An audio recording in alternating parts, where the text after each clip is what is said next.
আজকে আমাদের সার্কেলের পঞ্চায়েতের খেলা ছিল। তার জন্য সবাই গেছিলাম, সকাল থেকে ওখানে একটু ওখানে ছিলাম। তারপর খাওয়া দাওয়া করে সব ছাত্রদেরকে বাড়ি টাড়ি পৌঁছে দিয়ে বাড়ি ফিরলাম। তো সবাই একই কথা, সবাই সকাল থেকে শুনছি ভীষণ ঠান্ডা, ঠান্ডায় জমে যাচ্ছি, ঠান্ডায় অমুক ঠান্ডা তমুক।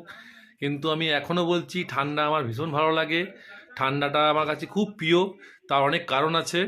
ফেসবুকে অনেক বন্ধুদের শুনছি কমেন্টে ভীষণ ঠান্ডা, ঠান্ডায় জমে যাচ্ছি, ঠান্ডায় এই জাস্ট সবই ঠান্ডা নিয়ে ভীষণ সব করছে। কিন্তু এই ঠান্ডাটার জন্য কিন্তু এই শীতকালেই আমাদের বিভিন্ন ধরনের নানান সুন্দর সুন্দর ফুল ফোটে।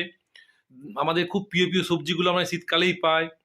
জীবনের সমস্ত কিন্তু পজিটিভ দিকগুলো সেই শীতকালের জন্য আমাদের লাইফে আসে। আর শীতটাকে ভালো না বাসলে তো সব কিছু তো মানে বৃথা না, মানে।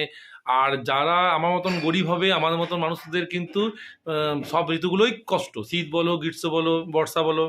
কিন্তু উপভোগ করতে হবে, শীতটাকে উপভোগ করতে হবে, শীতটাকে ভালোবাসতে হবে। আর আমার ঠান্ডা ভালো লাগে, সিরিয়াসলি ভালো লাগে। যাই হোক, সব ভালো থাকো।